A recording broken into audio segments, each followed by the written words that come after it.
Los días transcurren y el 2024 está a punto de culminar para darle paso a 12 meses en los que la política será el tema que se mantenga en los titulares. Sin embargo, algunos sectores muestran sus dudas sobre el venidero proceso electoral, tomando en cuenta lo sucedido en el pasado, así como las últimas decisiones que tomó el Consejo Nacional Electoral. El Pleno del CNE determinó conceder otra prórroga para la presentación de subsanaciones hasta el día lunes 16 de diciembre, al filo de la medianoche. Según las autoridades del Poder Electoral, esta decisión se debe a la extensión tardía de las constancias de vecindad a los precandidatos, por lo que piden a las corporaciones municipales extender sus horarios para entregar estos requisitos a los ciudadanos sin distinción de afiliación partidaria. Por otra parte, si bien se conoce a la empresa encargada de la transmisión de resultados electorales preliminares,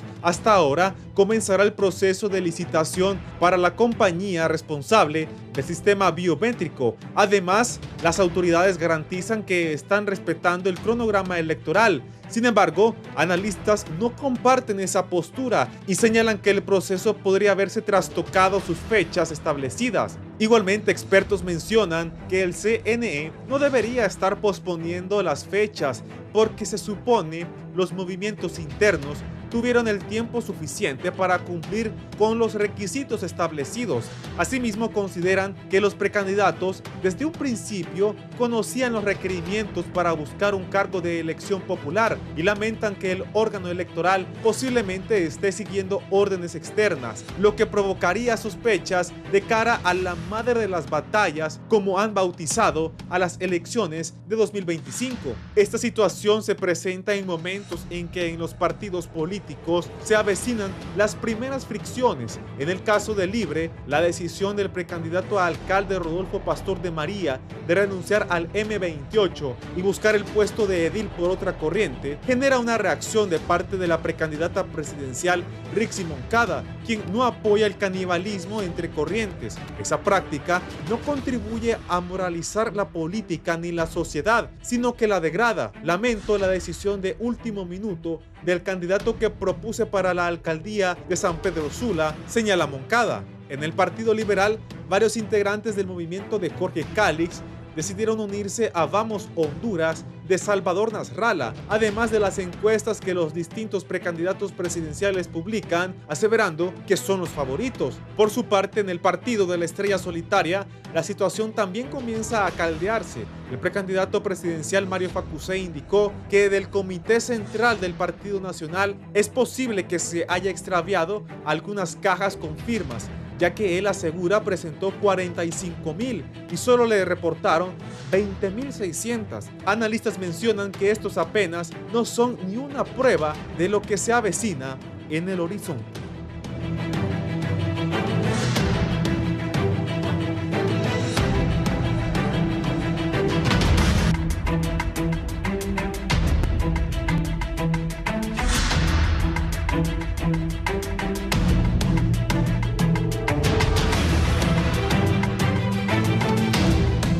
Buenos días, Honduras. Bienvenidos al Foro La Entrevista. Hoy jueves 12 de diciembre del año 2024 estamos listos para presentarle un tema interesante y ustedes ya pudieron observar en nuestra nota introductoria el panorama político de Honduras se enreda de cara a las elecciones primarias a las internas, como se le llama en el país, programadas para marzo del próximo año, 9 de marzo, es la fecha cero de estas elecciones internas. Vamos a darle la bienvenida a ustedes a través de nuestros diferentes portales. Estamos en las frecuencias de Radiovisión Honduras a nivel nacional, y si nos quiere observar en internet, también está disponible el www.canal11.hn para ustedes, o en vivo en nuestras redes sociales esta mañana de jueves, ya casi finalizando esta semana. Voy a darle también la bienvenida a nuestros invitados que nos acompañan. Muchas gracias por su tiempo.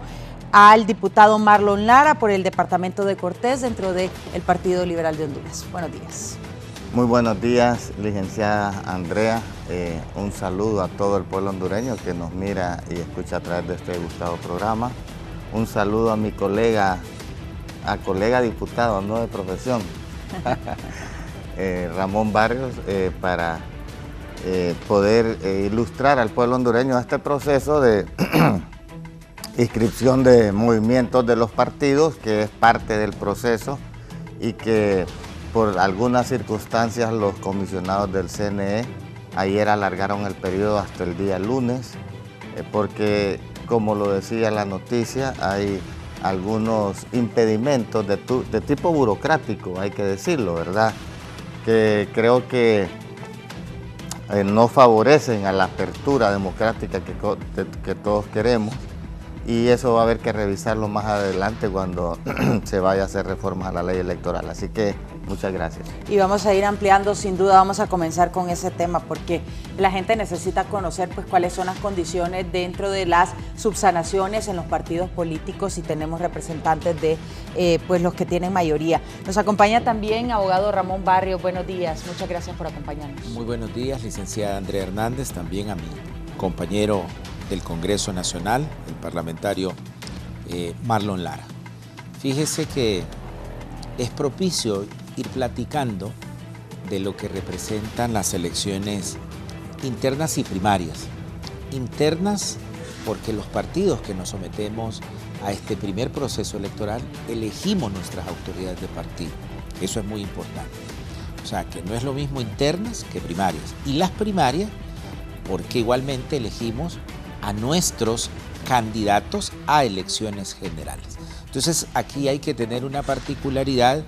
Inclusive yo creo que las campañas de los precandidatos van dirigidas a convencer a los partidarios dentro de los partidos políticos. Es una campaña un poco distinta de lo que se puede hacer una vez pasadas las internas y las primarias. Sobre todo, abogado, con la gran cantidad de precandidatos que tiene cada uno de los partidos políticos en esta elección, que podría ser histórica por esa razón para nuestro país. Voy a comenzar con este tema de las subsanaciones, ya que lo mencionaba el diputado Lara, porque recientemente se ha anunciado que se tendrá hasta el lunes 16 de diciembre tiempo para pues subsanarlas, es decir, para arreglar los errores que se tiene dentro de las planillas que se presentaron de cargos a elección popular. ¿Cómo toman ustedes esta decisión del Consejo Nacional Electoral, y cuál sería la principal razón que se les ha explicado a los partidos políticos para ampliar tanto este tiempo y cambiar de esa manera el cronograma electoral? Bueno, lo voy a explicar. Cuando usted va a participar en un movimiento político, porque la primera etapa es un movimiento. Sí. Después los movimientos desaparecen y surgen los partidos, producto de la voluntad popular del elector. Y sí, yo creo que este es el principal proceso electoral, es el de las internas y primarias, porque ese es el filtro. Alguien puede tener un gran potencial de ser un gran alcalde, un gran diputado, pero si no pasa ese filtro, hasta ahí llegó su aspiración. Entonces, por eso es importante motivar a la gente a que acuda masivamente, porque esta es la oportunidad de escoger los mejores hombres y mujeres de participar. Entonces, vamos a ir ilustrando. Un ciudadano, Andrea, por ejemplo, quiere participar a un cargo de alcaldesa, diputada o X, o presidenta o lo que sea. Entonces debe reunir ciertos requisitos. Dentro de esos requisitos es ser mayor de edad, a lo interno de los partidos que tenga militancia en el partido, que bueno, eso ya ha sido superado. Hoy han cambiado los tiempos y vemos gente que antes participó en un partido participando en otro. Pero si alguien quiere ser candidato a alcalde de Tegucigalpa, su requisito es que si no nació en Tegucigalpa, debe presentar una constancia de vecindad que diga que él tiene al menos 5 años de residir en este municipio. Entonces, uno de los grandes problemas que tiene ahorita este proceso es que muchos alcaldes, cuando se presentan los ciudadanos por X o Y motivo, por sectarismo, por lo que sea, no quieren emitir las constancias de vecindad. Entonces, esas constancias de vecindad son una limitación grande en este proceso, que, abogado Barrios, yo voy a proponer que se suspenda ese tema de las constancias de vecindad, porque hoy la política es dinámica. Por ejemplo, en otros países, si usted vive en Holanda y se va a vivir en España, y la siguiente semana la gente lo quiere proponer de alcalde, usted no tiene ningún problema. Aquí nosotros queremos más democracia, entonces esos temas burocráticos tienen un cuello de botella en el proceso electoral. Hay miles de... este proceso, en cada movimiento hay 8.000 candidatos, entre diputados, alcaldes, regidores, parlacén, candidatos presidenciales. Entonces, ese trámite de ese documento puede inhabilitarle una planilla. Sí. Es ilógico. ¿Podría ser que el espíritu de la ley establece que, por ejemplo, si yo quisiera ser alcaldesa del Distrito Central, tendría que vivir aquí para conocer los problemas o haber nacido acá? Bueno, pero no, tal vez en el pasado. Hoy ya eso no tiene sentido, porque ahora con tanta información que hay en las redes sociales, usted puede tener acceso a todos los problemas que tiene cualquier ciudadano. No tiene sentido y eso hay que superarlo, porque ese es un cuello de botella enorme que se está teniendo, y todos los partidos y todos los movimientos. ¿Por qué cree que entonces las municipalidades pues no emiten, no quieren, dice usted, emitir estas constancias? Bueno, en primer lugar, usted sabe cómo es la burocracia. Usted aquí no va a hacer un trámite a ninguna oficina del Estado, ni a ninguna corporación, y en el minuto le van a dar eso. En otros lugares usted puede entrar en su teléfono y pide esa constancia y se la emite. Aquí no. Y en otras partes que hay sectarismo también. Un alcalde mira que está en el poder y van a poner a alguien que lo va a derrotar, entonces trata de alguna manera. Eso es una. Luego la ley electoral habla de la paridad y de la alternancia. La paridad tiene que ver, por ejemplo, el departamento nuestro, Cortés, tiene 20 candidatos a diputados, que deberían de ser más. 23. Deberíamos 23. 23. Bueno, pero eso es otro tema que tenemos que... No se actualizó porque el INE sí dio la cantidad. No, sí, y el CNE también. Sí. Nosotros deberíamos... No es que va a aumentar la cantidad de diputados a nivel nacional, es que van a haber reajustes. Un reajuste. Hay departamentos que ya no deberían tener los diputados, y hay otros como Cortés que tiene la mayor cantidad de electores a nivel nacional. Sí. Entonces, esos temas, pero no se quiere discutir esa ley y hay que hacer esas reformas. Yo creo que al final, el otro año, tenemos que hacer eso para que se aplique después, para no contaminarla también con el proceso. Pero bueno, entonces... Eso tiene que ver con que si son 20 diputados, 20 diputados propietarios y 20 suplentes, entonces en la casilla de diputados propietarios tiene que, si la planilla comienza con una mujer, el segundo tiene que ser hombre y el tercero tiene que ser mujer. Eso es la famosa trenza. Sí. Y la alternancia, eso tiene que ver con la paridad, que hayan 10 mujeres propietarias, 10 mujeres suplentes. 10 mujeres propietarias y 10 hombres propietarios, 10 mujeres suplentes y 10 hombres suplentes también. Y luego tenemos que cumplir todos esos requisitos que dice la ley. En algunos lugares eso es una limitante también, porque no en todos los lugares las mujeres quieren participar o son proclives a participar.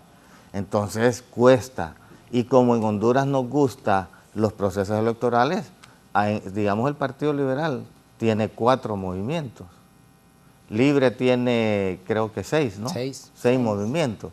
Entonces ya se imagina en algunos municipios, digamos que la tendencia ha sido tradicional, que son nacionalistas, por ejemplo, y son municipios pequeños, a Libre y al Partido Liberal le cuesta buscar membresía para poder llenar esas planillas. Entonces hay una serie de trabas en el proceso que yo creo que debe hacerse una revisión cuando se vaya a tocar ese tema de las reformas electorales a conciencia para dar más apertura, porque si nosotros estamos limitando con temas burocráticos el proceso electoral, eso va en contra de la democracia y nosotros lo que queremos es más democracia. Entonces yo creo que ayer, cuando los comisionados del CNE miran que hay ese tipo de trabas y que hay movimientos que no van a cumplir los requisitos, porque la ley dice que son 10 departamentos y creo que son 240 o 220 municipios, ¿verdad? Sí. Entonces, si hay corrientes que por un papel que es un trámite burocrático, ahí tienen, por ejemplo, de 298 municipios, tienen 100 municipios que no los pueden presentar, esas constancias quedan fuera del proceso. Entonces no tiene lógica, va en contra de los principios que se quieren de tener apertura democrática. Entonces yo creo que es un buen criterio que se viola el derecho del ciudadano de participar. Sí, ¿verdad? Es que ahora, y hay otra limitante que no le he mencionado. Digamos, en la corriente Vamos Honduras de Salvador Narrala, tenemos 52 candidatos que tienen su tarjeta de identidad, pero cuando usted va al censo aparecen inhabilitados. ¿Por qué cree que aparecen inhabilitados? Porque muchos de ellos vivieron en Estados Unidos. Entonces hicieron su trámite de la cédula en Estados Unidos. Esa información todavía no la han procesado, no la han actualizado. Ahora, ¿qué sucede si vengo yo con esas 52 planillas y las voy a escribir al CNE? Entonces, me dice el CNE, porque yo como coordinador del movimiento Vamos Honduras hice las consultas. Entonces, con buen criterio me dijeron, mire, lo mejor es que aunque que aparezca inhabilitado en el censo, usted lo escriba, por lo que dijo el abogado, porque usted no le puede quitar un derecho. Y sabe que el censo final va a salir el 24 de diciembre. ¿Y qué tal si usted no los inscribe y le quita ese derecho que le da la Constitución de poder elegir y ser electo? Y en el censo el 24 de diciembre aparece ya. Entonces lo mejor es inscríbanlos y después el CNE tiene que tomar una decisión. Pongamos un ejemplo. Se inscribe esa persona y aparece inhabilitado. Y viene el censo el 24 de diciembre y aparece otra vez que no lo actualizaron. Entonces me dijeron los del CNE, y ahí yo quiero aplaudir a los comisionados y a la secretaria del CNE y a todos los involucrados. Entonces me dijeron, entonces ya hay un problema del registro de las personas. Entonces el CNE, por ejemplo, ahí, le voy a terminar, ahí ¿sabe qué va a hacer el CNE? Va a ir al registro y le va a decir, ese ciudadano tiene cédula. Si tiene cédula, entonces puede participar. Pero correcto. ¿Qué pasa si se inscribe y luego con el censo resulta que no tenía las condiciones? Bueno, si está inhabilitado por un tema legal, por ejemplo, por un tema legal, ya ahí hay que, tenemos casos de esos, ¿verdad? Alguien que pasó por un proceso legal y sigue inhabilitado y él ya salió del proceso.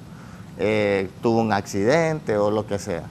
Entonces, ahí ya hay que presentar un escrito y hay que tener una resolución. Y ahí tienen que darle también a la corriente la posibilidad de poderlo sustituir en su momento si es grave el caso, pero ahora, esos son los temas que tenemos. Ese está en este periodo. Esa pregunta me parece importante y solamente para complementar lo que dice el doctor Lara.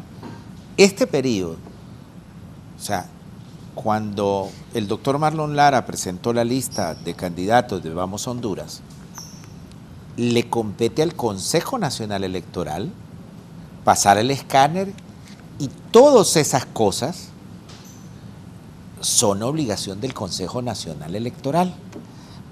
Si, por ejemplo, descubrimos que Andrea Hernández tenía un proceso por un accidente y es culpable y está inhabilitada, pues este periodo el Consejo Nacional Electoral tenía la obligación de decirle al coordinador de la corriente: esta ciudadana le detectamos este problema y tiene usted este periodo de tiempo para subsanar, porque una vez, creo que va a ser por el 19-20, que de los ciudadanos que están o que estamos aptos para entrar a las elecciones primarias, ya no hay vuelta atrás, porque hay una declaratoria del Consejo Nacional Electoral. Ahora, bueno, entendemos esa problemática y la burocracia y todos los retrasos que puede tener este proceso electoral, pero existe un cronograma electoral que de cierta manera le brinda confianza a la población, que si se van cumpliendo los tiempos, pues sí,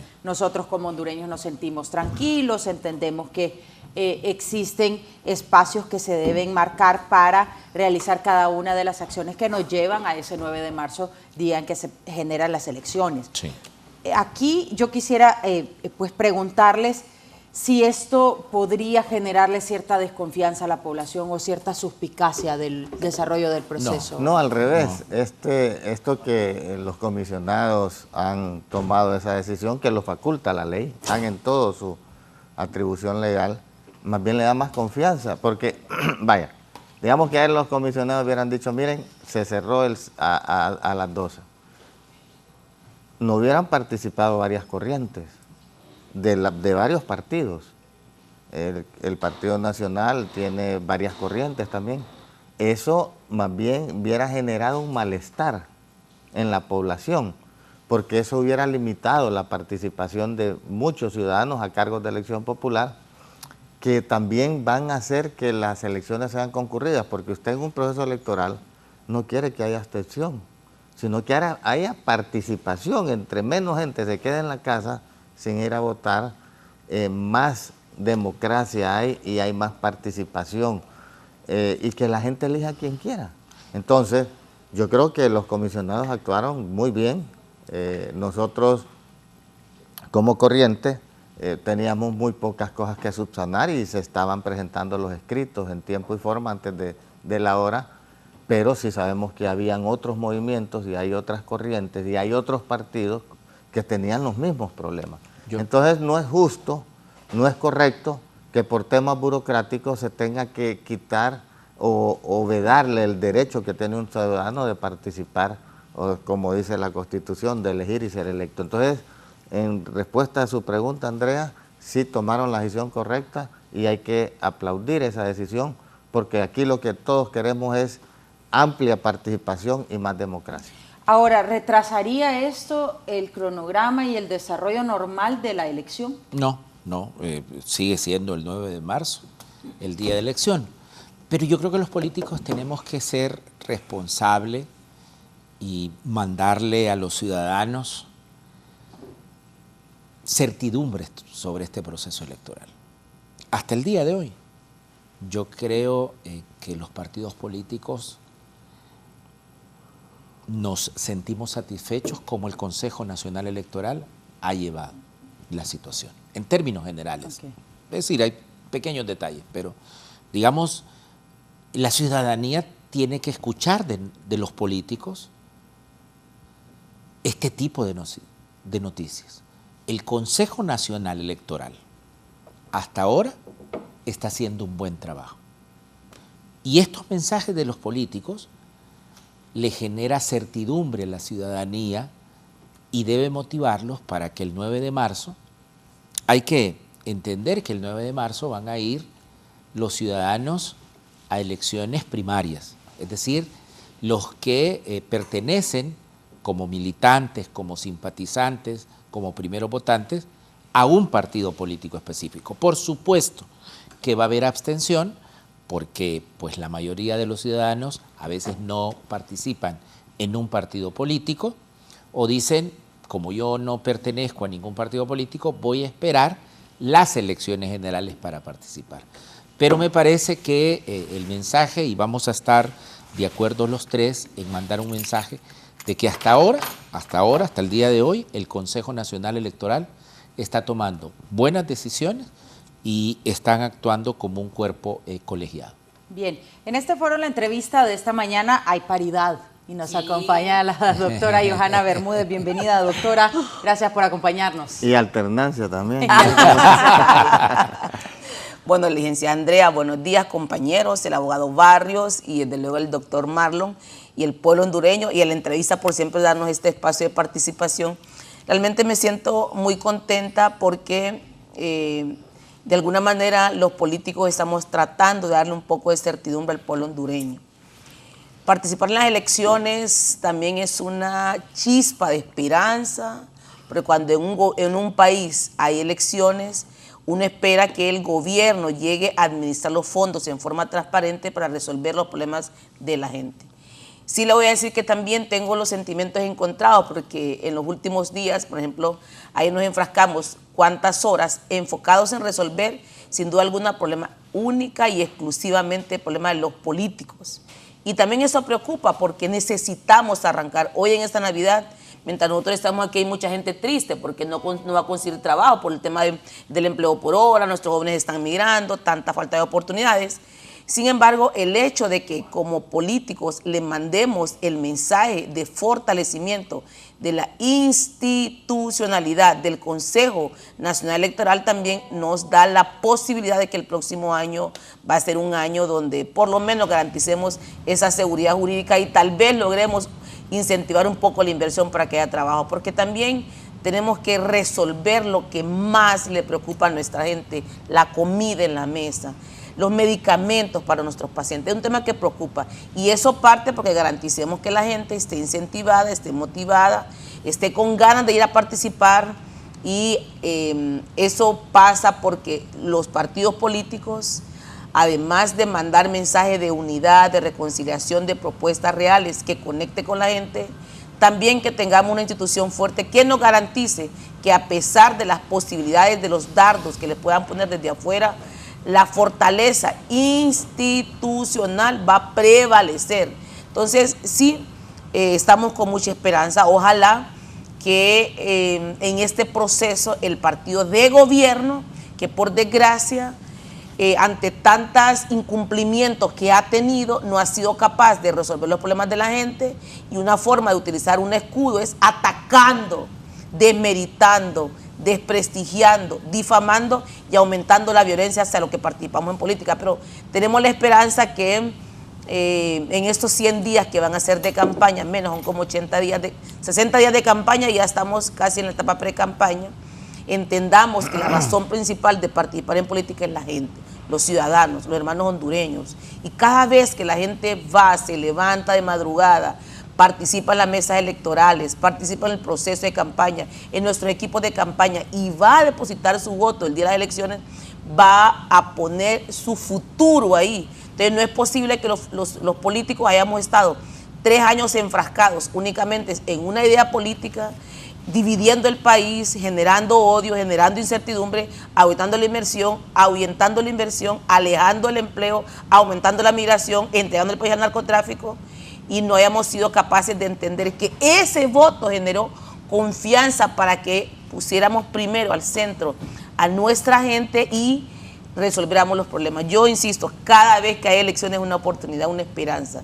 Y mientras Dios nos dé vida, yo por lo menos voy a seguir alzando la voz, incentivando a las mujeres, a nuestros jóvenes, a los pueblos indígenas y afrohondureños que tenemos que ir a ejercer nuestro voto. Es nuestra única esperanza, porque este país es nuestro, aquí vivimos.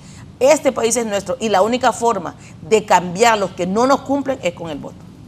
Y en referencia a eso, doctora, yo siento que la gente ha hecho su labor. En los últimos procesos electorales se ha visto marcada participación y que se han dado cambios incluso generacionales que han marcado una diferencia en la participación en las recientes elecciones. Hoy es un día importante, hoy es 12 de diciembre y hoy inicia el proceso de licitación también para adjudicar el sistema biométrico. Para que usted lo entienda en casa, es este sistema digital en donde usted va a poner su huellita y de esa manera se va a determinar que usted ya participó, se evita que participe 2 veces y otros errores que se dan dentro de pues el proceso de elecciones.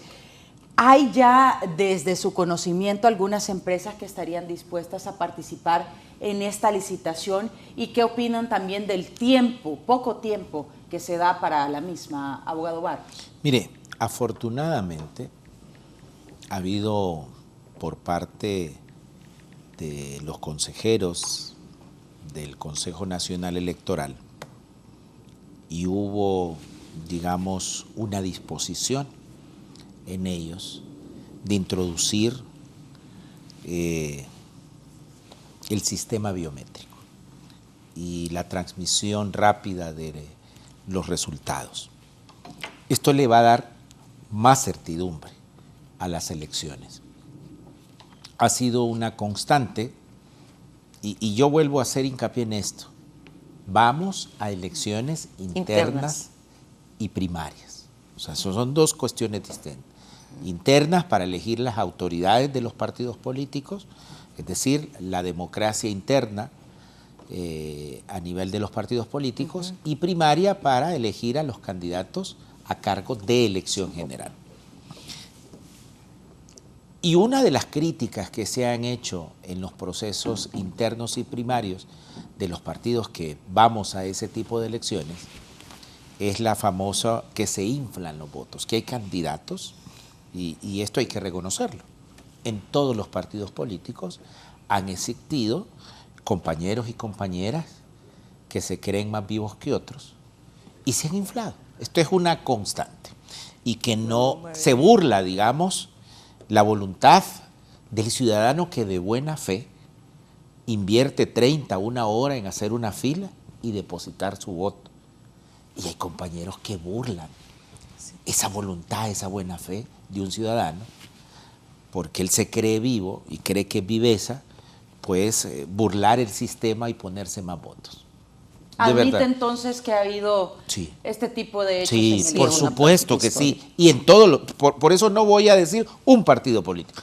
En todos los partidos políticos que se someten a este tipo de elecciones. Entonces, a mí me parece, yo estoy en el ánimo, en la disposición de este programa de mandar buenos mensajes a los ciudadanos el día de hoy. Por eso me abstengo de hablar de la política general, sino de la elección primaria. Este sistema va a evitar, no va a evitar, pero va a disminuir considerablemente, considerablemente que algunos compañeros repitan esta mala práctica democrática. Porque el ciudadano, si esta es la urna, y aquí están inscritos 100 ciudadanos para que vengan a ejercer su voto, pues cuando usted vaya, va a poner su huella y al final, en el acta, no, si habían 100 ciudadanos que debían votar en esta urna, pues ninguno puede tener 102 votos, por ejemplo. O sea, ¿no podrían entonces, con el sistema biométrico, inflar votos? No, yo creo que... ¿Cree que sí podría haber posibilidades? Porque es que se las ingenian también. Le digo lo primero, ya no pueden haber 102. Y luego tiene que coincidir el hecho, porque como se dejó la huella, entonces con la huella hay 75 huellas. Quiere decir que en la urna solo pueden haber 75 votos y tienen que sobrar 25 votos. Entonces, un poco va a disminuir. ¿Es caro? Sí, por supuesto que es caro. A lo mejor con esa cantidad de millones que aprobamos en el Congreso Nacional hubiésemos podido destinarlo a salud de educación, que digamos que son necesidades primarias básicas, pero la democracia es cara también. Y a mí me parece que es un buen ejercicio democrático darle certidumbre al sistema. Yo estoy muy satisfecho con la labor del Consejo Nacional Electoral. Yo espero que este proceso de licitación sea abierto, público, que todos los partidos políticos y los candidatos podamos decir sí, participaron en igualdad de condiciones todas las empresas y se eligió a la mejor, a la que tiene más técnica o tiene más trayectoria en estos procesos. A mí me parece interesante hablar de este tema y ampliar y darles el espacio para poder analizarlo, porque pues el sistema biométrico funciona en otros países y realmente es lo ideal para tratar de evitar que se inflen votos, que una persona vote 2 veces, que los muertos incluso voten, pero depende de a quién sea adjudicado, dentro de todas las posibilidades. Y yo creo que eso es importante para el país. Bueno, ¿qué opina usted? Lo primero diputado? es que ahora lo que van a hacer es adjudicar a la empresa que va a proporcionar ese servicio. Sí, ese servicio de biometría. No es que van a licitar, ya se hizo la licitación, hoy van a adjudicar. Para mí todo lo que podamos realizar y desde el Congreso nosotros adjudicar presupuesto al Consejo Nacional Electoral para que los consejeros puedan tomar las mejores decisiones y blindar el proceso, tenemos que hacerlo. Por eso tuvimos un fuerte debate en el Congreso cuando no se aprobaban los 1.492 millones para el proceso electoral. No sé si usted recuerda, aquí yo vine a un par de foros porque el presupuesto lo habían presentado en tiempo y forma, el CNE, Finanzas no lo quería aprobar y eso sí generaba incertidumbre en el proceso. Pero una vez que aprobamos el presupuesto, pues ya le dimos al Consejo Nacional Electoral y a los consejeros todas las facultades para que ellos pudieran llevar a cabo las licitaciones necesarias y poder contar con los recursos. Hoy, este día, van a adjudicar. Sí. Eso se le decide da qué empresa, ¿verdad? Eso le da la transparencia al proceso. Y lo otro, que creo que los que estamos ahorita en el Congreso, que creo que va a haber muchos diputados que van a buscar la reelección y que han pasado por este viacrucis, eso nos debe ilustrar. Yo, por ejemplo, ya tengo claro que en la próxima reforma a la ley electoral hay que quitar esa constancia de vecindad. Porque yo en el año 2005 tuve la oportunidad, era alcalde en aquel tiempo de Puerto Ortiz, ir a un viaje a España y nos explicaban que con la Comunidad Económica Europea cualquier ciudadano, puse el ejemplo, si un holandés o un alemán o un suizo o lo que sea se iba a vivir a España, él podía correr hasta creo que era alcalde, no tenía ninguna limitación. Entonces, y viceversa, un español se iba a vivir a otros países de la Comunidad Económica Europea y podía participar. Entonces, imagínense nosotros aquí en el territorio. Ramón Barrios, sé que no es sanpedrano, ¿o es sanpedrano? Sí, yo es nacido en San Pedro, sí, ok. sí. Yo fui alcalde de Puerto Cortés y yo soy nacido en San Pedro. Por eso cuando participé como candidato en San Pedro... ¿Ah? El departamento de Cortés. Sí, no, pero la ley es rígida, digamos. En Puerto Cortés participé porque mis padres nos llevó pequeños a vivir a Puerto Cortés, ahí crecí. Y en San Pedro nací, ¿me entiende? Entonces, pero imagínense que en Puerto Cortés hubiera sido yo sanpedrano y hubiera llegado a Puerto Cortés y no me hubieran dejado participar. Sí.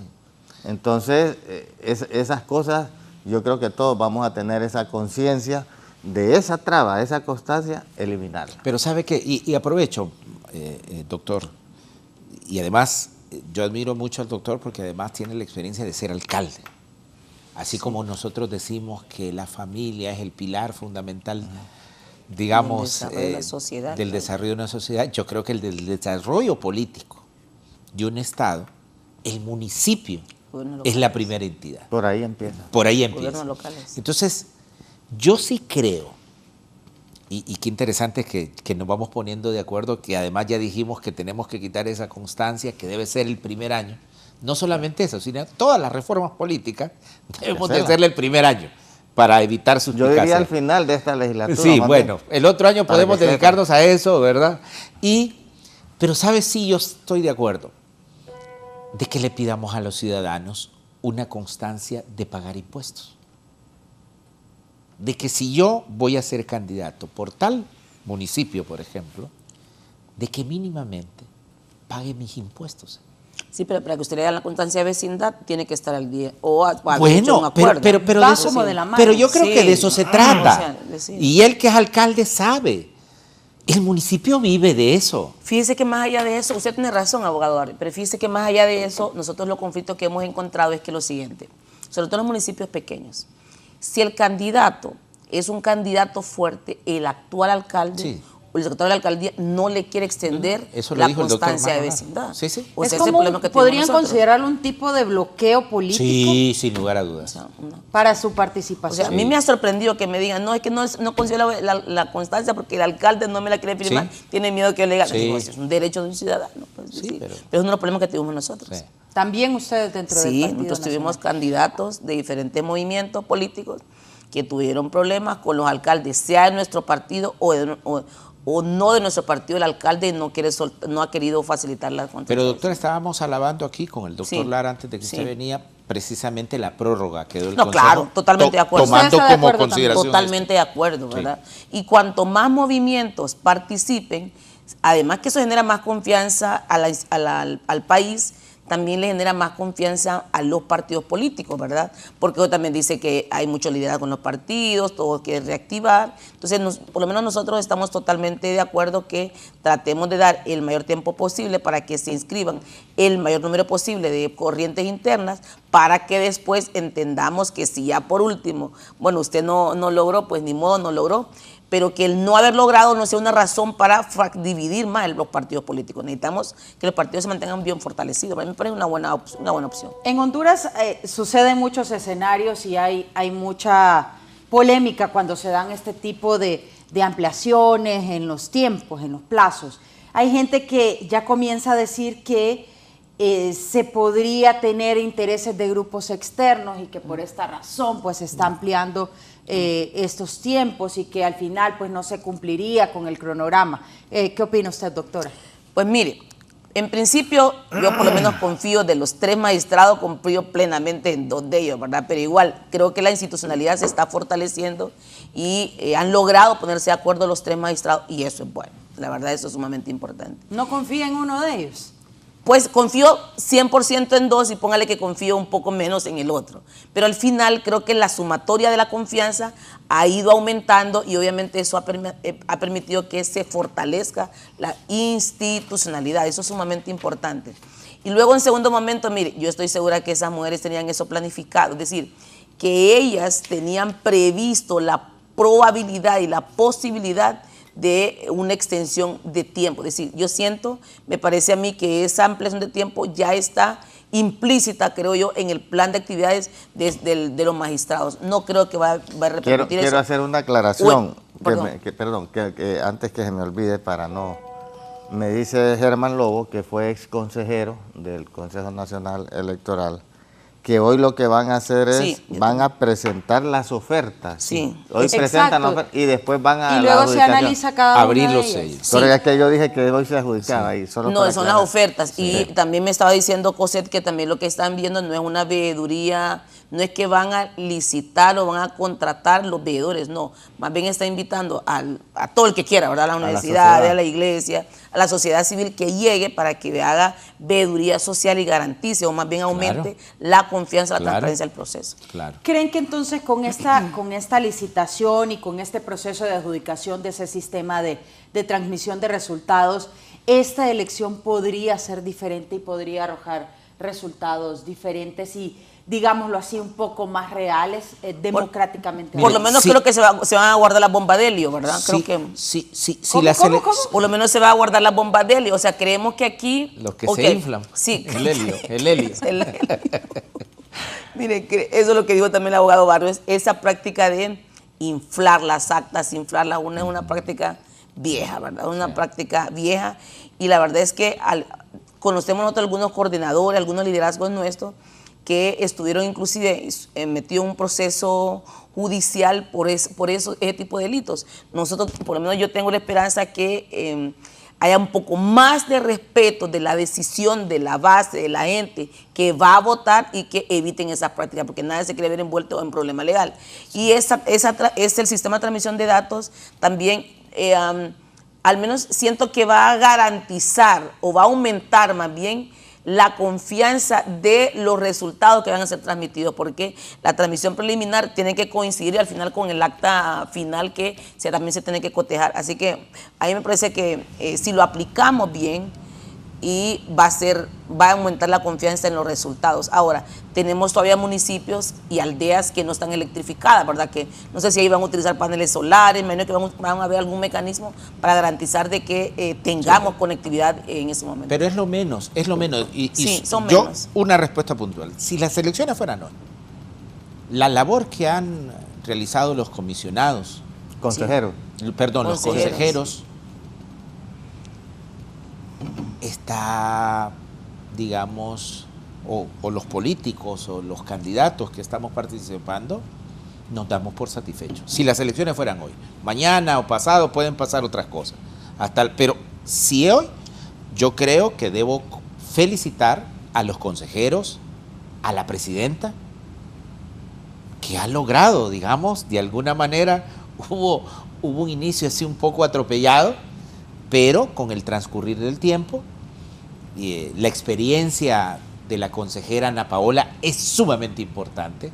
Esto que decía la doctora de anticiparse a los tiempos, estoy seguro que la experiencia de la doctora Ana Paola Holz les dijo a los otros, mire compañeros, yo ya tengo y pasó esto, y va a pasar esto. Entonces, a mí me parece que han conformado un buen equipo y yo nuevamente vuelvo a decir, felicitar al Consejo Nacional Electoral hasta el día de hoy como lo están haciendo, a su presidenta y bueno, los políticos y los ciudadanos, lo que tenemos que decir es que tenemos confianza en el proceso. Y una pregunta que hace Andrea, para que quede claro ante la opinión pública, que esta prórroga no altera el cronograma. No. Sí, eso en ningún momento. Ahí coinciden los tres. Totalmente de acuerdo. Ahora, han demostrado y han depositado, según sus declaraciones, la doctora un poco menos, pero la confianza en el Consejo Nacional Electoral. No. Tengo confianza en la institución. En la institución, ¿verdad? como tal. Completamente. Claro, en la institución como tal, en el Consejo.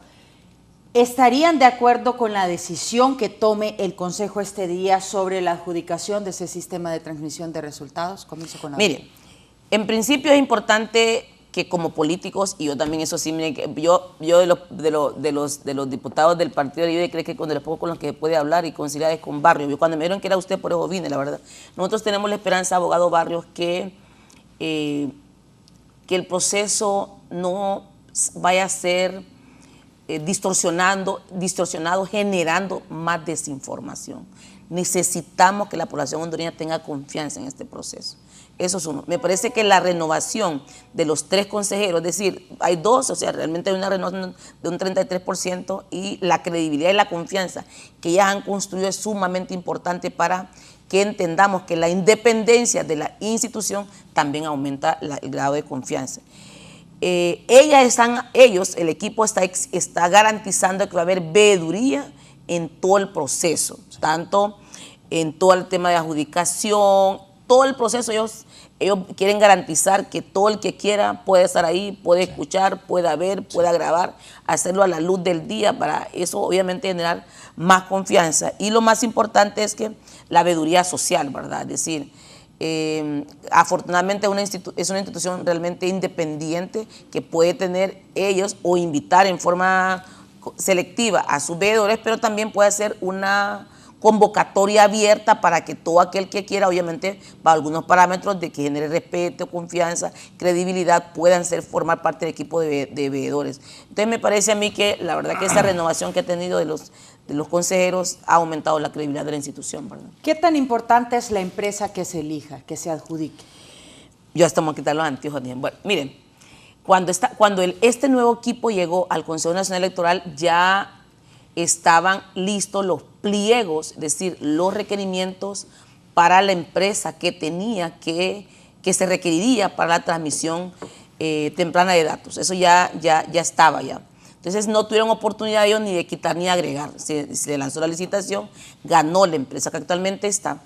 Porque afortunadamente esta empresa, que sí no nos ha generado confianza a nosotros como oposición, porque no nos ha generado confianza, tiene un montón de demandas, tiene un montón de malas prácticas, ¿verdad? No nos ha generado confianza, pero no hay forma de haberla eliminado porque era la única que en ese momento cumplió con el abecedario, digamos, el ABC, todos los requerimientos mínimos que garantizaban la seguridad y la transmisión ágil de la información, lo tenían ellos. En otras palabras, ustedes no confían en esa empresa, pero es lo que hay. Es lo que hay, o sea, definitivamente es lo que hay. Afortunadamente son únicas y exclusivamente para elecciones primarias e internas, solamente para este proceso. Y eso también nos da como un margen también para que para las próximas elecciones se haga temprano momento ya el lanzamiento de todo el equipo que va a manejar las elecciones generales, ¿verdad? Entonces ahí, si lo hacen con tiempo, probablemente hay otras empresas, ¿verdad? Recordemos que esta es la misma empresa que ha estado mencionado en varios procesos que de alguna manera eso ha mermado la confianza que se pueda tener. Lo cierto es que ahí, gracias a Dios que ahora con la tecnología, ¿verdad? Los teléfonos, la información inmediata, la transmisión de datos, tomar la foto de su voto, ¿verdad? Eso va a ser herramientas importantes para garantizar que ni inflen los votos y que tampoco se vaya a ir la luz, como para que también al irse la luz o al desconectarse el sistema, eso vaya a alterar la información. Porque si vamos con elecciones primarias ya así como con un poco de duda, de desconfianza, vamos a tener una crisis política seguro para el mes de noviembre. Brevemente, doctora, ¿se debería entonces cambiar esta empresa para las elecciones generales? Es que para las elecciones generales muy probablemente se van a cambiar porque se van a lanzar nuevos pliegos para la licitación de las empresas. Me imagino que van a haber otras empresas que han participado en otras elecciones a nivel latinoamericano y que muy probablemente van a participar. Y si no hay, pues ni modo, pero esperamos que para la generales hayan empresas que participen. Diputado Lara, su opinión sobre... Bueno, nosotros muy poco podemos en este momento opinar porque realmente son los consejeros los que conocen el procedimiento, las bases de licitación. Yo creo que todos debemos creer en la institucionalidad. Sí, totalmente. Y en el caso mío, yo he dicho, si nosotros no proveemos a las instituciones de los recursos necesarios, no nos podemos quejar. O sea, si no le hubiéramos aprobado el presupuesto, ni siquiera hubieran habido elecciones internas. Sí. Si no hubiera sido el presupuesto en base a lo que el Consejo solicitó, no hubieran podido exigir TREP, no hubiéramos podido exigir biometría, no hubiéramos podido exigir nada. El caso de la Unidad de Política Limpia, que han solicitado un presupuesto para poder implementar la transparencia en la obtención de recursos. Si no le damos el presupuesto, ¿cómo van a contratar personal? ¿Cómo van a tener gente ellos? Porque eso es una auditoría lo que ellos realizan realmente. Y aquí nos pasamos quejando que hay dinero ilícito en las campañas, pero la manera de combatir eso es a través de esa Unidad de Política Limpia. Sí. Y esa Unidad de Política Limpia hay que fortalecerla porque realmente eso es lo que puede evitar no solamente dinero de origen ilícito, sino que también dineros públicos que se utilicen por quien esté en el poder para las campañas políticas. Sí. Eso es importante decirlo. Y nosotros queremos que todos decimos que se respete la voluntad del pueblo, que realmente, porque yo me recuerdo cuando comenzaba en política que la gente decía, ¿para qué voy a ir a votar? Si ahí deciden otros, no somos nosotros. Sí. Hay un lugar en San Pedro que en una pared está escrito, y yo siempre paso por ahí y me da risa, pero es la verdad, dice, no eligen los que votan, dice, eligen los que cuentan los votos. Ajá. Pero para eso es importante, por eso. Eso es real, pero para eso es importante que en estas elecciones todo el proceso electoral debe ser auditado. Todo.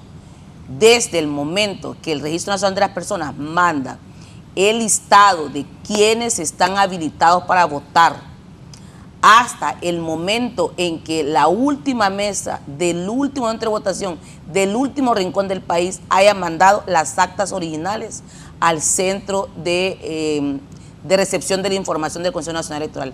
Se tiene que auditar todo el proceso, y eso, una vez auditado y con los resultados en mano, que los consejeros hagan ahí sí la cadena nacional para que den la información real con la auditoría realizada de todo el proceso, le aseguro que eso nos va a generar más confianza. Sin duda. Sí. Abogado Barrios, ya para finalizar este tema del sistema de transmisión de resultados. Mire, yo soy un abanderado del Estado de Derecho. Y el segundo elemento del Estado de Derecho es la separación de poderes. Entonces aquí tenemos que tener claro que la obligación de nosotros como parlamentarios, como congresistas, era aprobarle el presupuesto a la institución. Hasta ahí llegaba nuestro papel. En esto de separación de poderes, entonces hay una institución que tiene rango constitucional, no es poder del Estado, pero tiene rango constitucional, que es el Consejo Nacional Electoral. Una vez habiendo recibido la cantidad de dinero público que nosotros aprobamos en el Congreso y que ellos nos enviaron como presupuesto, pues tenemos que confiar en la institución. Totalmente de acuerdo. Yo estoy de acuerdo con el doctor Lara. Poco podemos decir nosotros porque mal haríamos en opinar sobre cuestiones, primero, que no nos competen. Y segundo, ellos tres son un cuerpo colegiado y ellos están llevando la institución, y nosotros tres hemos estado de acuerdo que hasta ahora lo han estado llevando bien. Y a mí me gusta esto, que el Consejo Nacional Electoral diga, ¿sabe qué? Invitamos a la sociedad también que nos vengan a auditar, porque al final ese dinero público vino de ellos, de sus impuestos. Entonces, esto le va dando certidumbre a todo el proceso electoral, y entonces nosotros con propiedad podemos decirle a los ciudadanos, está garantizado que su voto va a valer, va a contar, y que nadie lo va a burlar, o que por lo menos se han tomado las previsiones desde el Congreso, desde el Consejo Nacional Electoral, con la veeduría social, que se minimiza la cantidad de personas que quieran hacer trampa durante el proceso. ¿Sabe lo que sí es reprochable? Que nosotros que estamos observando este proceso y que somos víctimas en algún momento de este proceso, no tengamos la madurez política como para decirle el próximo año, que yo diría lo mejor para discutir una reforma a la ley electoral debe ser iniciando un nuevo proceso. Después de pasar un proceso, sentarse, pero que no tengamos la madurez como para decir, sí señores, esta ley necesita una verdadera reforma.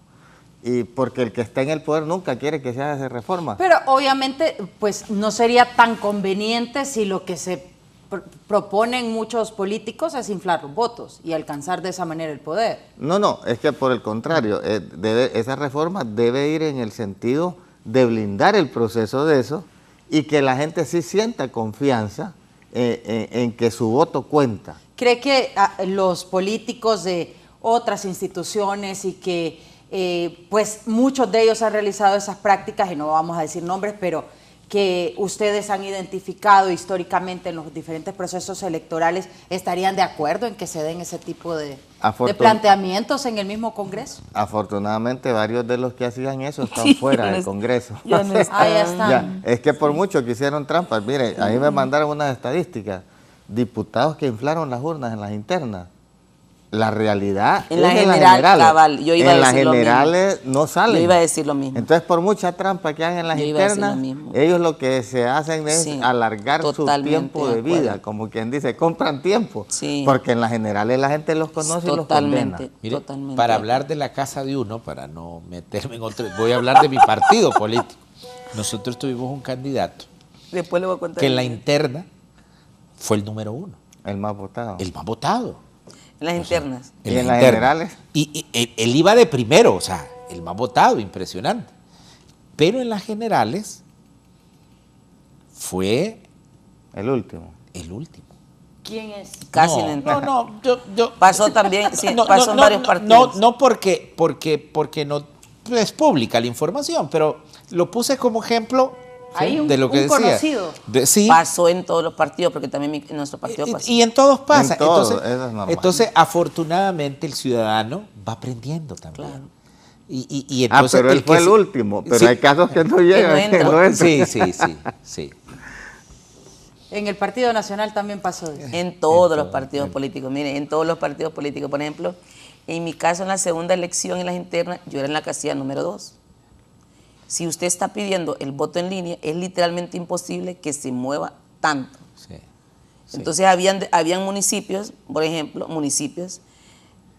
En mi caso se hizo un estudio, hicimos un estudio nosotros con mi equipo, que cuanto más educada era la gente, los votos estaban ahí. Que cuanto menos formada estaba la gente, los votos no estaban.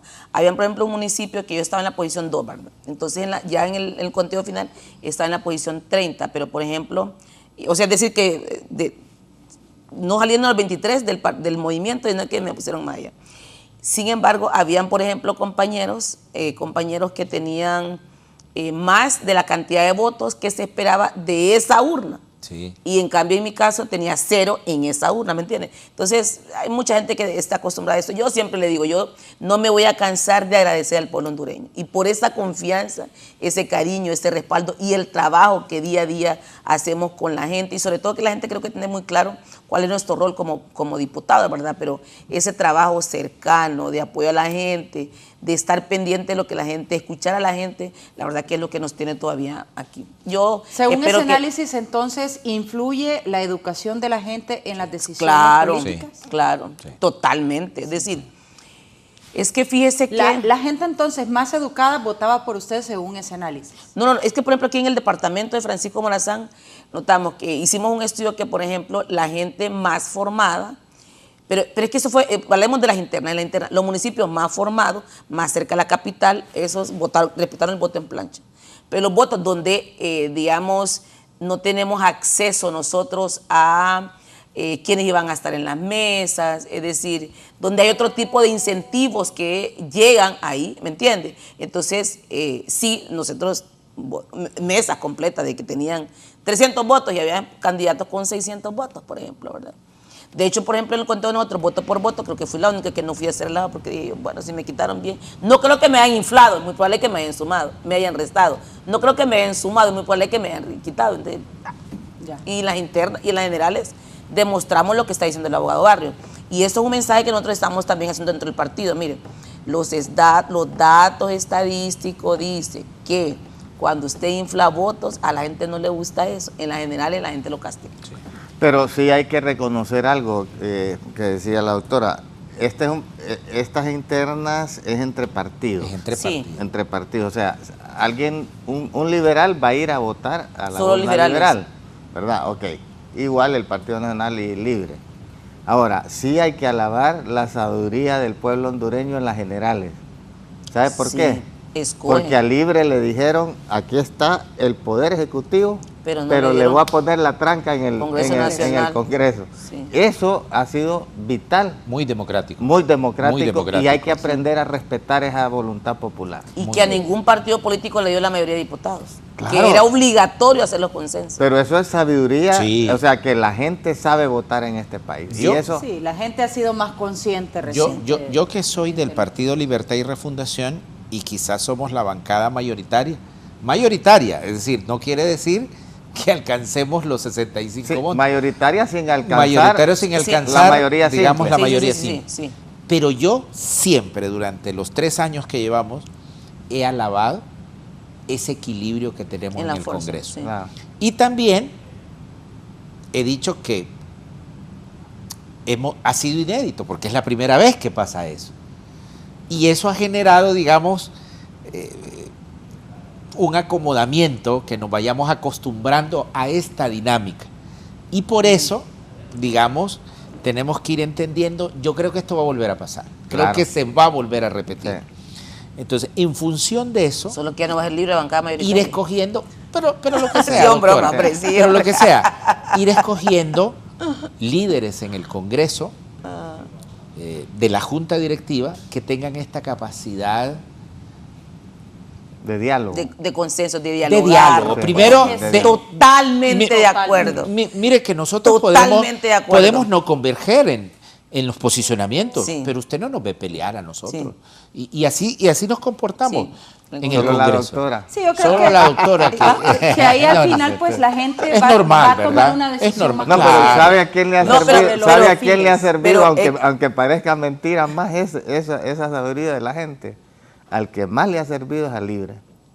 Porque cuando un partido está en el poder y tiene esa mayoría, empieza a cometer barbaridades. Sí. Que después la gente, lo que se gana es el odio en la gente. Eso es un equilibrio.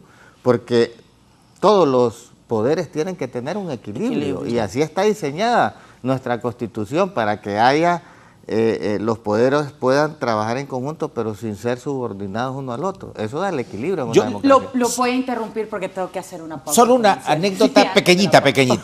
Yo quiero reconocer algo que pasó esta semana en el Congreso. Lo reconozco como institución, como congresistas. Las Fuerzas Armadas nos mandó ahí un presupuesto de ampliación para las elecciones primarias. Un pequeño presupuesto. Un pequeño presupuesto. Y hasta se presentó un proyecto de ley por ese pequeño presupuesto. Pero fíjese que yo quiero reconocer la madurez del presidente del Congreso. Producto, fíjese, voy a alabar la crítica de la prensa, la crítica de los compañeros. De la bancada de oposición. De la bancada de oposición. Sí. Y de algunos críticos a nivel interno. No. Y vino el presidente y dijo, ¿sabe qué? Tienen razón. Esta no es la forma, señores de las Fuerzas Armadas. Entonces, quiero alabar porque esta fue rectificación del Congreso Nacional, no de una persona en particular. Producto de la crítica. De escuchar. De escuchar. No es la crítica, sino que escuchar. Y decir, el compañero tiene razón en lo que está diciendo. Quería decirlo para que el pueblo hondureño lo sepa. No, y es que al final pues es influir en los temas de país y que no solamente pues los diputados decidan de su racionamiento propio o de su, en muchas ocasiones, interés propio, sino que se escuche pues a los diferentes entes que influyen en las decisiones de país. Continuamos con más del foro La Entrevista. Esta mañana de jueves se han dado recientes cambios dentro de los institutos políticos y voy a comenzar este segmento con el diputado Barrios. Usted viene del departamento de Cortés y quisiera que nos pusiera en algún contexto sobre lo que sucedió recientemente con el precandidato a alcalde de San Pedro Sula, Rodolfo Pastor de María, quien decidió recientemente ayer renunciar al movimiento M28 e integrarse a otro movimiento siempre dentro del mismo partido político. ¿A qué considera que se debió esto, diputado? Bueno, al interior del Partido Libertad y Refundación estamos corriendo, para participar en las primarias, aproximadamente 6 movimientos internos.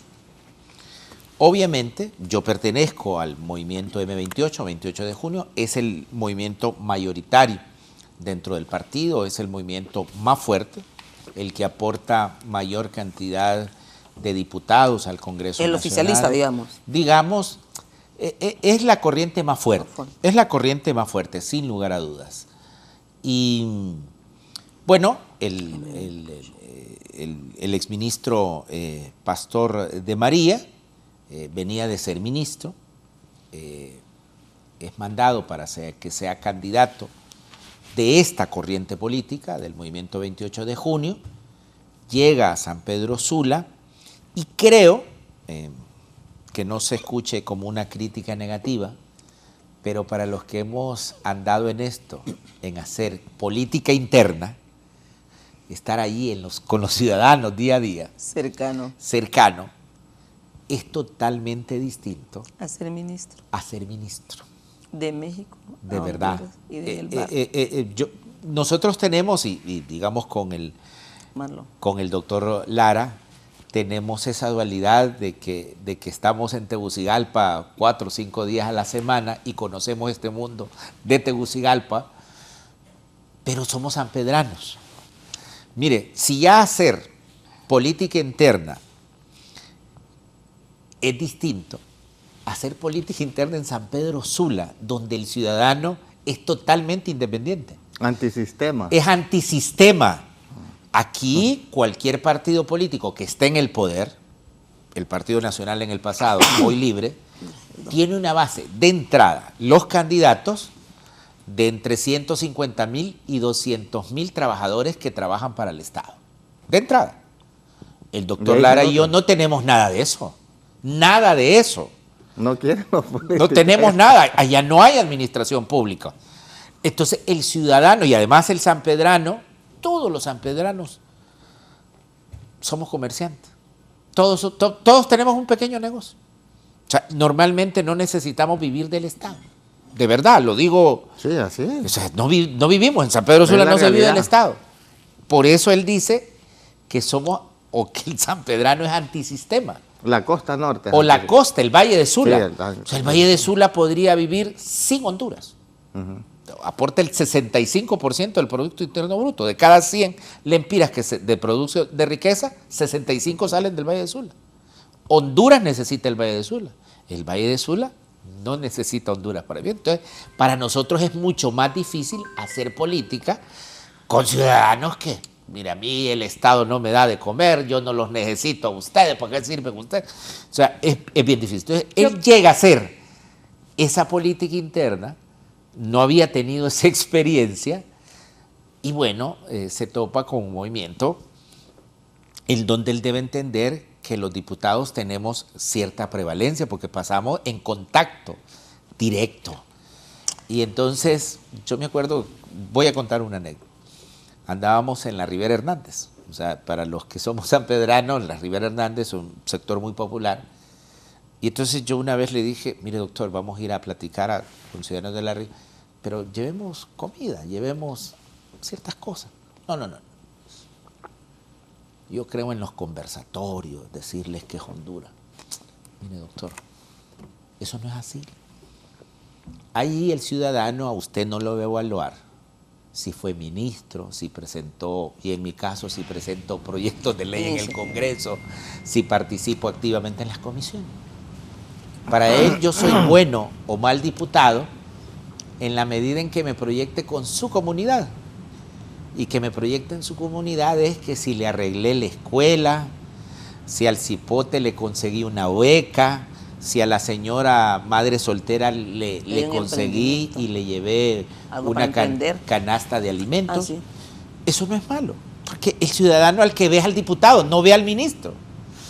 No, me dice. Entonces, cuento esta anécdota no para demeritar su labor que está haciendo ahorita, sino que cuesta adaptarse. Y entonces le ha costado adaptarse a hacer política interna. Creo que ha chocado, digamos, según sus palabras, yo le hizo comunicado, ha chocado y bueno, ha decidido dejar el movimiento. Él siempre sigue perteneciendo al partido y va a correr por otras dos corrientes en donde él cree que puede hacer mejor labor. Esta es una cuestión interna. Yo creo que cada ciudadano puede salirse de una corriente y pasarse a otra. Lo hemos visto en otros partidos políticos. Minimizo, digamos, lo que ha pasado, de verdad. Es normal. Y dentro de ese movimiento, ¿qué opina del tiempo en que se da? Que ya falta poco para esa elección y él decide pasarse a otro, en donde entiendo siempre lidera Rixi Moncada como candidata. Sí, ella es candidata de casi todas las corrientes. Mire, dos cosas. Por ejemplo, yo estuve con él, o nuestro movimiento, estuvimos en una actividad el sábado. Yo creo que el sábado él ya había decidido, o sea, yo no creo que lo haya decidido el domingo, ¿verdad? El sábado seguramente él ya había decidido que iba a dejar el movimiento. Tuvimos una actividad, yo creo que él debió haber sido sincero el sábado, porque tuvimos una actividad con la base. Mire, compañeros, muchas gracias, pero no me inviten porque yo ya decidí que voy a dejar, y no lo hizo. Entonces ¿Tienen ya otro precandidato? Y luego el periodo se cerraba el día de ayer a las 12 del mediodía, y él esperó a las 11:30, 11:45 para presentar su renuncia. Yo quiero creer que no lo hizo para que a las 12 se cerrara y nuestro movimiento se quedara sin un candidato a la alcaldía. Afortunadamente ya estaba ampliado el término, una prórroga, no pasó, pero yo quiero minimizar estas cuestiones, le deseo lo mejor al doctor Pastor. Bien, voy a dar lectura a unos tweets porque también me parece interesante el comentario que ha hecho Rixi Moncada recientemente en relación a esto. Y voy a comenzar con el de Rixi Moncada y luego la reciente respuesta precisamente de Rodolfo Pastor. Ha dicho que no apoya el canibalismo entre corrientes y que esa práctica no contribuye a moralizar la política ni la sociedad, sino que la degradan. Lamento la decisión de último minuto del candidato que propuse para la alcaldía de San Pedro Sula. Y brevemente, abogado Barrios, ¿existe canibalismo entre las corrientes de Libre, como lo dice ella? Y si está molesta también, porque el tuit es fuerte. Sí, el tuit es fuerte, sobre todo no apoyo al va dirigida al candidato. Yo creo que los que participábamos en estas elecciones internas y primarias, yo creo que el adjetivo calificativo canibalismo, digamos, solo es una figura literaria, pero hay una lucha interna, hay que decirlo, ¿verdad? Y esto hay que decirlo, hay una lucha interna en donde, digamos, hay candidatos que se toman muy a pecho esta cuestión y creen que es una cuestión personal. Yo creo que no, hay una lucha férrea. Pues sí, cada corriente quiere ganar, cada corriente cree que sus verdades son las verdades que deben imponerse por encima de las otras corrientes. Pero bueno, esto es parte de la política, ¿verdad? Hacer política en Honduras, sobre todo hacer política interna, no es una cuestión de iglesias, ¿verdad? Esa es la política, ¿verdad? Así que yo por eso digo, este tipo de cuestiones las minimizo. Pasan más cuestiones positivas, están pasando más cuestiones positivas que estas cuestiones que son, digamos, las menos. Bien, vamos a dar lectura también al tuit de Rodolfo Pastor para pues darle balance a esta información. Y él ha respondido esta mañana, hace algunos minutos, y ha dicho: candidata, la respeto y la admiro profundamente. Mi lealtad con usted es firme. Coincido en la necesidad de unidad, dice él. Trabajaré incansablemente para que sea nuestra próxima presidenta. Continúe y profundice el proyecto de la refundación que ha iniciado nuestra presidenta Xiomara Castro, ha dicho, ya para pues cerrar estas separaciones dentro del Partido Libertad y Refundación. En el Partido Liberal de Honduras también se ha dado, diputado Lara, movimiento. Se ha visto que Marcia Facusé, Francisco Cibrián, Ryan Dagger se han separado del movimiento de Jorge Calix y se han unido al movimiento Vamos Honduras de Salvador Nasralla, que también usted es uno de los principales líderes. ¿Qué opina de esos movimientos que también se dan en el liberalismo? Bueno, no solo son ellos tres, ellos sí, vienen varios. con un equipo de trabajo enorme, es normal. Ellos vienen a fortalecer lo que ya todo el mundo sabe, que Salvador Nasralla encabeza todas las encuestas de opinión pública, en algunas 65%, el que le sigue 20%, en otras dobla, en otras triplica, pero lo que sí es cierto es que hay una intención de voto a favor de Salvador Nasralla. Ellos no vienen porque Salvador Nasralla va a ganar, sino porque comparten los valores que tenemos nosotros como movimiento Vamos Honduras del ingeniero Salvador Nasralla. Hay que reconocer que cuando la autoridad del partido, yo fui de los, no soy autoridad del partido, pero fui uno de los abanderados de que había que abrir el Partido Liberal, porque en el 2009, con los acontecimientos que se dieron, el Partido Liberal se dividió. Entonces nosotros solo podíamos competir con la mitad de nuestra membresía. Al llegar Salvador Nasralla y Jorge Calix, que se abre el partido entra en una efervescencia y recuperamos esa militancia que habíamos perdido, sobre todo por lo que aporta Salvador Nasralla, que son alrededor de 700,000 votos que él ha mantenido. Inclusive quiero decir que Libre hizo alianza con él la vez pasada y eso consolidó el triunfo de Libre. Entonces, en el movimiento Vamos Honduras compartimos muchos valores. Respeto a la Constitución y sus leyes, respeto a las libertades, todo tipo de libertades, respeto a los derechos humanos, combate frontal a la corrupción. Esos han sido los valores del liberalismo que coinciden con Salvador Nasralla. Entonces muchas personas que hoy están viendo que esos valores del liberalismo no están siendo respetados en otras corrientes, entonces dicen, no, el candidato ideal que necesitamos es el ingeniero Salvador Nasralla. ¿Qué tipo de valores, diputado, ya que lo menciona, no están siendo respetados en otros movimientos como, pues en este caso el de Jorge Calix, y por eso deciden irse al movimiento de Salvador Nasralla? Bueno, eso habría que preguntárselo a muchas personas que se están viniendo del movimiento de Jorge Calix al movimiento de Salvador Nasralla, pero yo le puedo decir, por ejemplo, los valores del liberalismo, lo que nos une como liberales, estar en una corriente este es el verdadero candidato que nos garantiza respeto a la Constitución y sus leyes. Este es el candidato que nos garantiza que sí se va a respetar las libertades en el país. Este es el candidato que va a tener una lucha frontal contra la corrupción, porque usted sabe que este país, uno de los grandes problemas que ha tenido es la corrupción a todo nivel, en todos los gobiernos. Este es el candidato que va a tener un verdadero respeto hacia los derechos humanos. Entonces, yo creo que las alianzas al final son en función de ideas, de conceptos, de principios y de valores.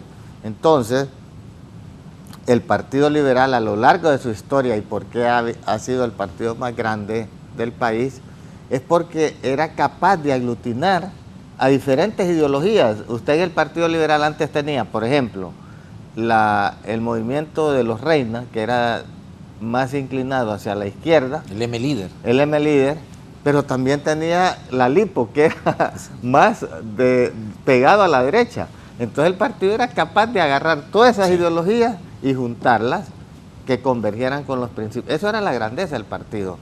Y entonces por eso es que siempre el Partido Liberal ganaba 2 elecciones, después ganaba una el Partido Nacional, después vinieron los acontecimientos del 2009, nos dividen como partido, pero cuando ahora se abre el partido, entonces hoy sí, yo le puedo garantizar a usted que el partido hoy va no solamente a competir, va a ganar el poder. ¿Qué opina de lo que sucedió recientemente con una trascendencia, una información que se filtró, digámoslo así, en redes sociales, en donde Alia Cafati decía que Iroshka Elbir le había solicitado 2 millones de lempiras para aspirar por una candidatura a una diputación dentro del Partido Liberal de Honduras? Bueno, ¿les podría haber afectado de alguna manera? Es que mire,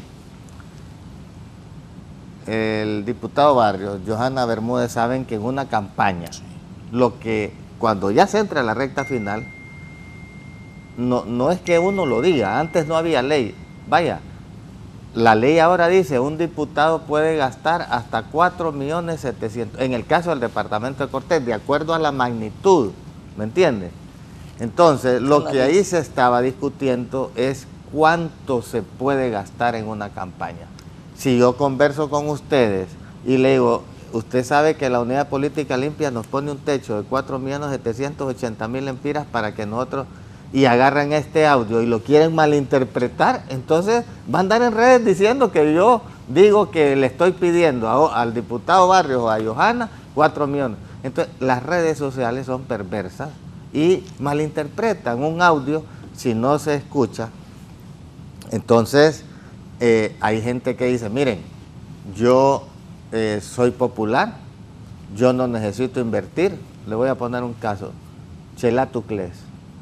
Chela Tuclés, cuando yo participé, iba en mis casillas y ganó la diputación. ¿Sabe cuánto invirtió Chela Tuclés? 0.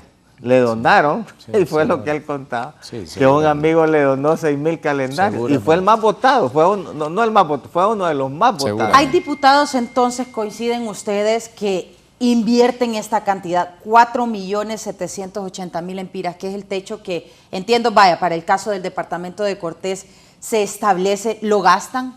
No, es que en primer lugar, le voy a explicar.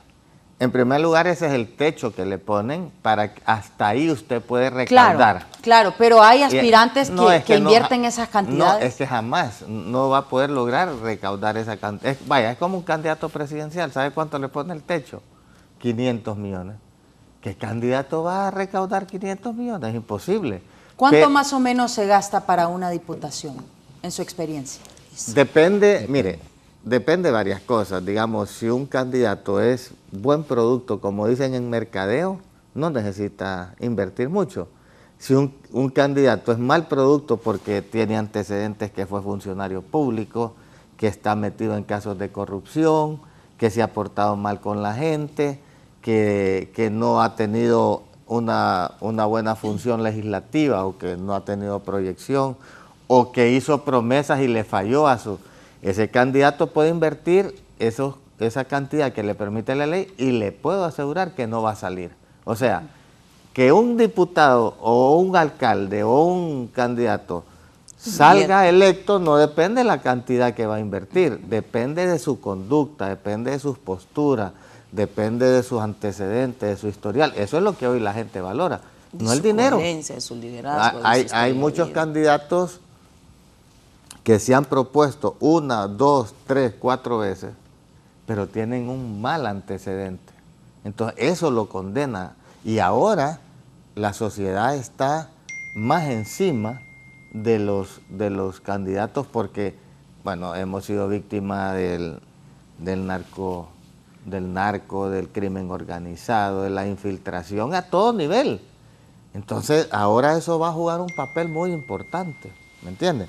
Entonces, qué bien que hay una ley, qué bien que va a haber fiscalización, pero yo sí he tenido siempre un lema.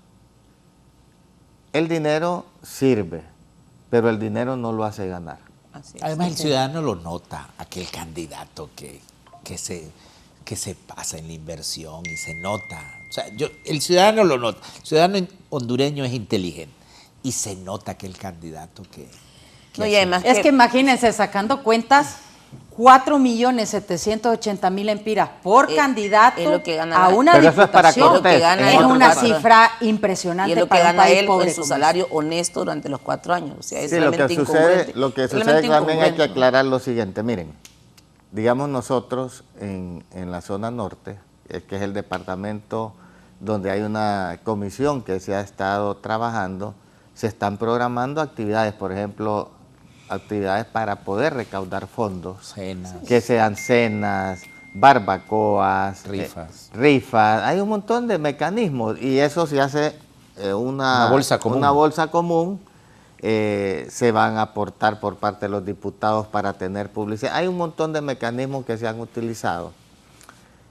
pero le puedo garantizar de que no va a ser el detonante para que un diputado salga no electo la cantidad que invierta, sino que va a ser cómo el pueblo tiene la percepción sobre esa persona. A mí me parece, actos, y le voy a contar algo, hay actos que la gente que están observando lo que sucede en el Congreso.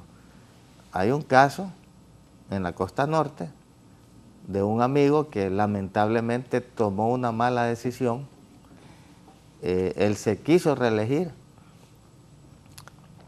pero fue el diputado que propuso la expulsión de la MASI del país.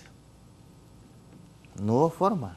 La gente sabía, y él después se arrepintió y lo que sea, pero no midió las consecuencias de esa decisión. Lamentablemente lo utilizaron. Él no supo medir esas consecuencias y eso lo sepultó. Igual otros casos de otros diputados que avalaron, por ejemplo, la destitución de los magistrados de la Cárcel Constitucional, que avalaron la destitución del fiscal general. Eso la gente lo repudió. Es que la gente es más consciente de lo que ha sucedido recientemente. Por eso yo le decía, depende de la conducta, depende de su actuar, su trayectoria, eso es lo que hoy la gente, y es bien, eso es correcto. Y sobre todo, mire, como decía el doctor Barrios, de donde nosotros venimos, del departamento, no el departamento, de la zona metropolitana, mire, aquí usted le pregunta a cualquier ciudadano, ¿dónde queda tal oficina del Estado? Y todo el mundo sabe, porque ahí pasan. Vaya usted a San Pedro o a Cortés y pregúntele, ¿dónde queda, por ejemplo, va a Puerto Ortiz, ¿dónde queda el Seguro Social? Ya cerraron el Seguro Social allá. ¿Dónde queda el Infop? No hay oficina del Infop. ¿Dónde queda? O sea, para el ciudadano allá siente que el Estado no existe, que el gobierno no existe, porque no le sirve de nada. Es más, si usted le quiere complicar la vida a un ciudadano de la zona norte, dígale que tiene que ir a un trámite a una oficina del gobierno. Doctora Johanna, ¿qué opina usted también de los movimientos que se han dado dentro del Partido Nacional de Honduras? En el caso del precandidato Mario Facusé, él dice que se habrían extraviado unos documentos de unas firmas que él presentó y que podría haber un juego sucio dentro del Partido Nacional. ¿Qué opina usted de esa declaración en específico y de los movimientos también en general? Los movimientos son normales, recuerden que son elecciones primarias e internas, y en la medida que la gente se vaya identificando, sintiéndose más afín con sus valores, sus principios, con sus liderazgos, entonces se va decidiendo por qué movimiento se va a ir. Yo creo que, insisto, el Consejo Nacional Electoral lo hemos fortalecido, y a los precandidatos, los partidos políticos entregaron al Consejo Nacional Electoral la documentación de cada movimiento.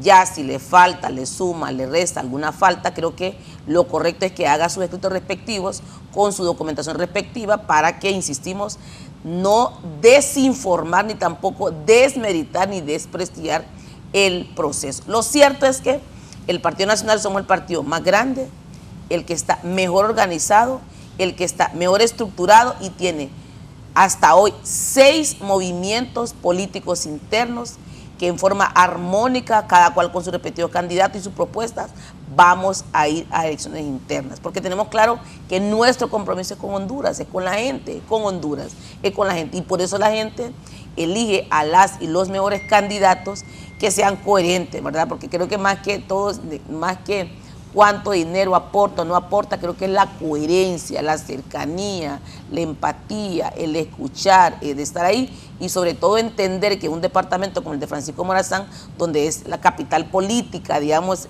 Tegucigalpa, la capital política, donde el parlamentario debe conocer cuál es su función, y esos son elementos importantes que contribuyen a que la gente le siga dando el cariño, el respaldo y la confianza. Yo en mi caso, yo realmente le agradezco siempre a mi departamento de Francisco Morazán, que me ha dado el respaldo, el cariño y la confianza, porque la gente me conoce bien, saben de dónde vengo, cuál ha sido mi historia, cómo me he formado, cómo me he preparado, y saben que soy una mujer de manos limpias, en la que pueden confiar conmigo, y que saben que no soy ni metida ni involucrada en ningún acto de corrupción, y más claro aún, que no soy narco, que no soy corrupta, y no soy narco, no soy ladrona y tampoco no soy corrupta. Y hoy en día lo que la gente necesita son políticos interesados en resolver los problemas de la gente. Tenemos políticos que una vez que llegan se cambian una Prado, con vidrio tan duro que no lo pueden ni bajar, cambian de teléfono, no le hablan a la gente, etcétera, etcétera, etcétera. Por eso la gente no vuelve a votar por ellos, ¿verdad? Hemos conocido aquí banqueros, candidatos y nunca llegaron a ser presidente. O candidatos, yo tuve un candidato el periodo pasado que gastó no sé cuánta cantidad de millones y no fue diputado. Entonces creo que al final lo más importante es la coherencia, la autenticidad, la conexión con la gente, la transparencia, la historia de vida y el cómo comunicar y conectar con nuestra gente. Así que somos el partido más grande, el más organizado, el más estructurado, el que tiene claro ya su plan de gobierno para solucionar los verdaderos problemas de la gente. Trabajo, salud, seguridad, educación, migración, y estoy segura que vamos a trabajar juntos con el Partido Liberal, ¿verdad? Y también con los líderes que quieran, para que de nuevo vuelva el tratado de extradición. Doctora, ya que lo menciona, esos delitos, recientemente se ha tomado la decisión de suspender la orden de captura en contra del del actual presidente del Partido Nacional de Honduras, David Chávez. ¿Qué opina de cuando él regrese al país? He tenido la oportunidad de entrevistar durante esta semana a doña Ana García, a otra diputada también del Partido Nacional, María Antonieta, y ellas dicen de diferentes movimientos que le darían la bienvenida dentro del Partido Nacional. ¿Qué debería pasar desde su punto de vista? Es militante del Partido Nacional actualmente, de acuerdo a la Convención Nacional del Partido Nacional, que es nuestra máxima autoridad. Él es el presidente, ahorita está en funciones nuestra querida Fátima Juárez, que ha hecho un trabajo también extraordinario como vicepresidenta del partido y que por funciones en este momento está ejerciendo como presidenta. Así que igual como a David Chávez le damos la cordial bienvenida a todo el nacionalismo, a todo el hondureño que efectivamente está interesado en que podamos trabajar de la mano para construir la unidad y la reconciliación del partido, de la familia hondureña y de Honduras. Porque aquí lo que necesitamos son liderazgo que con amor, con pasión, con compromiso vengan a contribuir para que Honduras, con amor, unidad y reconciliación, podamos ir adelante. Así que Chávez, bienvenido.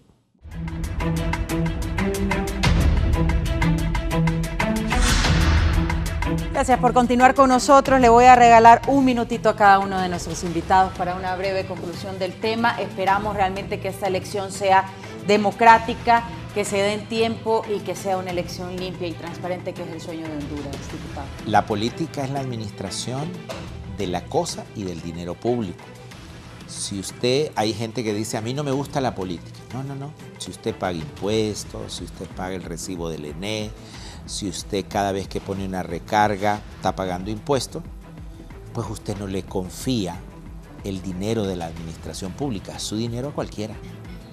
Entonces, hay que practicar la política como actores, siendo candidatos, porque es un derecho que le da la Constitución, y si no como actores, como votante, eligiendo a los mejores. No le confíe el dinero público a cualquiera. Tenemos la oportunidad el próximo 9 de marzo, si usted es militante, simpatizante de una fuerza política, del Partido Liberal, del Partido Nacional o del Partido Libertad y Refundación, vaya y escoja los candidatos que usted crea que puedan representarlo para las elecciones generales. Doctora Bermúdez, su conclusión. Primero, darle gracias, mi querida Andrea, y luego hacer un llamado enérgico a la clase política de mi país.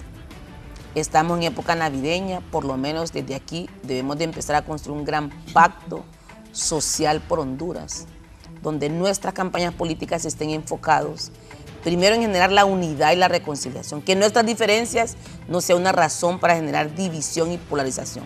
Honduras necesita que sus mejores hijos se pongan de acuerdo y juntos construyamos este gran pacto social que permita elaborar ese gran plan nacional por Honduras, donde la generación de empleo, la garantía de medicamentos, el derecho a la salud, evitar la migración, cuidar al país del narcotráfico, regresar de nuevo al tratado de extradición, garantizar seguridad, es decir, que seamos capaces de, a pesar de nuestra diferencia, construir las soluciones a la gente. Y a las mujeres, a las madres de familia, quiero pedirle encarecidamente que cuidemos a nuestros jóvenes y a nuestros niños. No queremos más niños quemados por pólvora. Y esa es una gran responsabilidad de nosotros como padres de familia. Bueno, y que Dios bendiga a Honduras. Ojalá que nos podamos ver antes de Navidad y Año Nuevo. Doctor Lara, su conclusión. Bueno, en primer lugar agradecerle, gracias por permitirme compartir con el pueblo hondureño y mis compañeros, colegas diputados. Decirles que el movimiento Vamos Honduras del ingeniero Salvador Narral ha cumplido con todos los requisitos que nos pidió el CNE para que se inscriban nuestras planillas a nivel nacional de candidatos a presidente, Parlacén, autoridades de partido, diputados, autoridades municipales, y que esa intención de voto que tiene Salvador Narrala es lo que genera esperanza en el pueblo hondureño, que nosotros vamos a seguir trabajando en estos 5 días para poder llenar algunos requisitos que el CNE nos plantee, y que el 9 de marzo es el día más importante para el pueblo hondureño porque es el filtro donde van a surgir las autoridades que nos van a representar a nivel de corporaciones, a nivel de diputados, a nivel del gobierno, y que confiamos que esa intención de voto se va a reflejar en las urnas, vamos a cuidar esos votos y después se abre una esperanza para el pueblo hondureño. Acudan masivamente a las urnas el 9 de marzo porque eso lo que hace es garantizarle un mejor futuro al pueblo hondureño. Muchas gracias, gracias por su tiempo esta mañana, gracias a ustedes por su fidelidad con la sintonía de este espacio y le invitamos a que se quede con la programación de Canal 11 esta mañana de jueves y continúe muy bien su día.